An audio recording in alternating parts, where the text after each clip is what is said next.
Welcome back, friends, to part 2 of the complete video guide to Onmyo magic.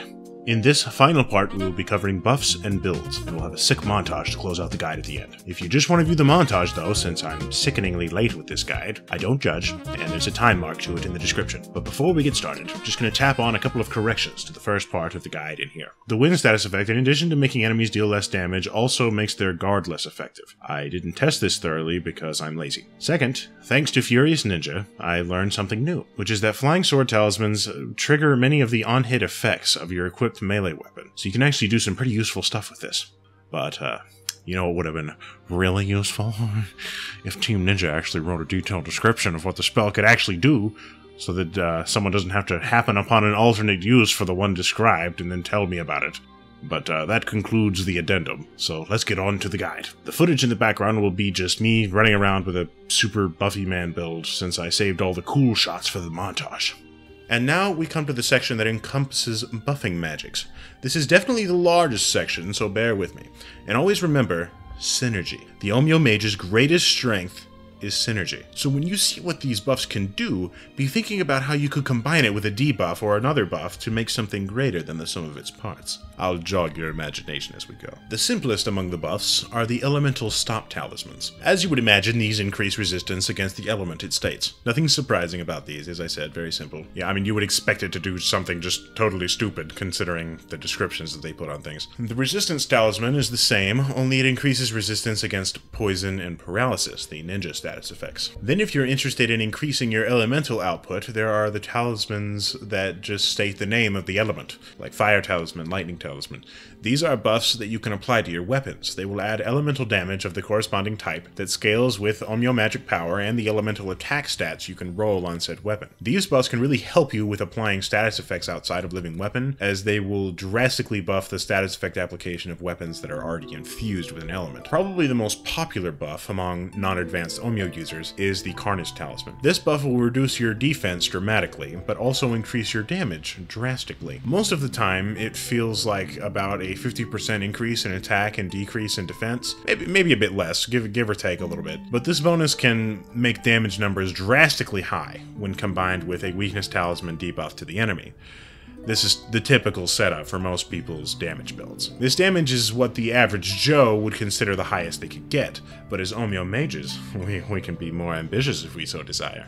Apply water, confusion, and weakness, and see what I mean. Leeching Talismans are similar to Carnage in that they drastically increase your damage, but instead of drastically reducing your defense, it instead drains your health over time for as long as the buff is active. This can be quite good in living weapon builds, as you could arrange it so that you only buff yourself in living weapon, and then it's just draining meter instead of health. Soul Purge Talismans are similar in practice to the Soul Release Talismans, only instead of creating a projectile for all the familiarity on your weapon, it instead provides a buff to both attack and luck. Only situation I would use this in is with the build that scales damage with luck, and even then I'm not sure if it would be worth losing familiarity. Experimentation would be required. Shadow Round Talismans provide a buff that increase your unlimited ammo proc chance, which is chance for you to use something that requires ammunition and not actually using up said ammunition. The interesting thing about this ability is that it actually affects other projectile-based abilities as well as ranged weapons. However, thanks to Team Ninja being a gaggle of fucking weirdos, this ability no longer works on projectile-based Onmyo magics.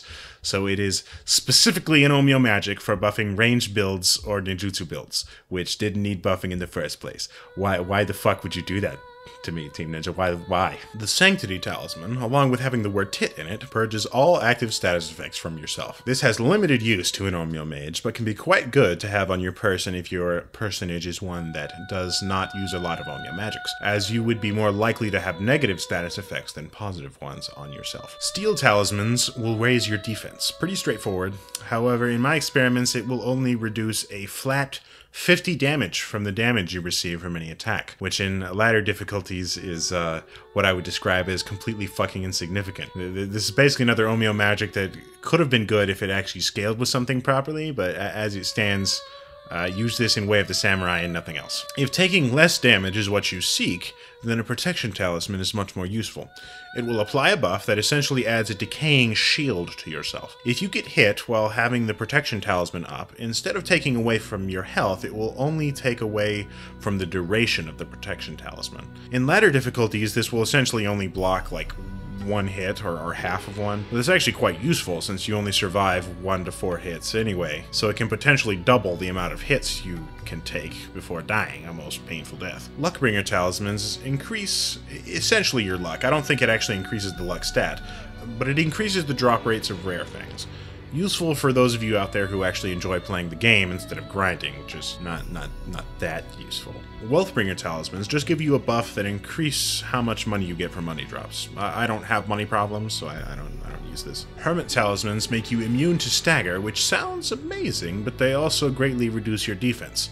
This has limited application depending on the difficulty you are playing. If you're in the last 2 difficulties, this is pointless since you don't have to worry about stagger if you're already dead. Degeneration Talismans reduce your physical damage by a lot, but crank your ki damage up a lot as well. This sees very limited use among most people, but if you do an elemental weapon damage build, this will not affect your elemental damage in any way and make you knock down boss ki bars way easier. Again, think about your elements and synergize. Otherwise, this buff is just weird. Reciprocity is an interesting buff as it'll actually act as a debuff at first. It reduces your ki recovery for a time, and then once that effect expires, it will create a new effect that drastically increases ki recovery. I never have trouble managing my stamina, so this isn't a talisman I've experimented with at all, but if you're into it, then go for it. Divination Talismans will make your minimap actually do things if it doesn't already. And that's it. Extraction Talismans make it so that you get Amrita for dealing damage to things. With anything. As long as you are dealing damage, as long as you are damaging something, it will create an Amrita orb that will absorb after a second or two. Note that this does not seem to scale with the amount of damage you're dealing, and it's flat based on the source of the damage. Probably the highest single thing that you can get Amrita and Living Weapon Gauge from this way is elemental shots. It can take as little as a single elemental shot to completely fill Living Weapon Gauge, depending on the Guardian Spirit you are using when you have the Extraction Talisman up. Oasis Talismans increase the multiplier for your Amrita gauge. Now what this means in English is that it will take less Amrita to go into Living Weapon. Again, think synergy. If you combine this with the aforementioned Extraction Talismans, it can make Guardian Spirits that are really hard to go into Living Weapon with extremely easy to do so, when further synergized with elemental shots. The Rejuvenation Talisman will create a buff on yourself that will heal you over time. This can be very useful to builds that are invulnerable to dying unless they are at critical health, as the heal will quite quickly put you back up over the critical threshold. Also just useful in general for people who are short on elixirs. The Oasis Talisman is similar to the Rejuvenation Talisman, only instead of directly buffing yourself, you more or less buff a small area of the environment, creating a small circle that will heal friendlies. This can be quite useful as a support ability in co-op or PvP. Kekai Talismans will create a buff on yourself that will drastically increase your ki regeneration and actually automatically purge yokai corruption. This buff can be quite useful if you can fit it into your spell list, as it can make keeping yokai bosses' ki bars down extremely easy, as they will create a yokai realm ring to regen their ki when confusion has expired. But if you're standing there with a Kekai Talisman on, you will immediately purge it and make it that much easier to keep them down. And then last but not least, there's possibly the most overpowered buff in the game.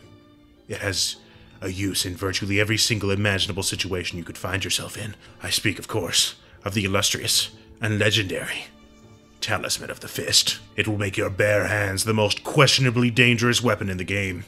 The way it mocks you for even trying to play the game this way speaks volumes about Team Ninja, and those who can actually pull off using it.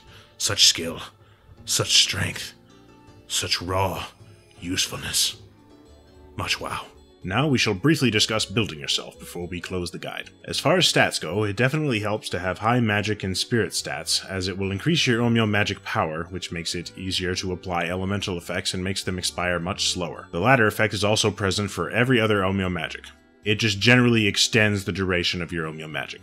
However, having it is not necessarily necessary if you wish to utilize Onmyo magic to an extreme degree. As long as you have the mystic art for making buffs instant cast, then it becomes quite easy to weave buffing and debuffing into practically every single combat there is. And if you have been eating a steady diet of Onmyo magical hair, then you can spend some points in the Onmyo skill tree to increase your Onmyo magic slots without actually having any points invested into the magic stat at all. So stats are all personal preference, really. Just depends on your playstyle. And when it comes to gear, if you're wanting to be an absolute nut and use pure Onmyo magic for everything, for all combat, then I will refer you to my Tactical Onmyo Action Seminar build, which is basically just an unoptimized Grace of Tsukiyomi, which I guess you could improve by having unlimited Onmyo magic rolls on your gear and triggering Living Weapon a lot. I encourage people to build however they think looks interesting, since it usually works, which is great. However, I'll give you an example of a more or less purely physical style build that highly benefits from buffs. It's actually the build I've been using throughout the video. If you use the armor of the Rising Sunset, in addition to the Extraction Talismans and lots of other defensive self-buffing, you can make yourself into essentially a super tank that can actually exchange and survive in situations it has no earthly business doing so. It is in no way dependent on having high Onmyo magical power, and if you attune plenty of buffs, you can usually make it to the next shrine before you run out of them, so you don't have to be afraid to use them, and even if you run out of them, your build is still solid enough that you aren't just completely crippled. So with that, I will conclude our guide. But I'm not the kind of person to leave my dear friends without properly saying goodbye. So, without further ado, our final montage.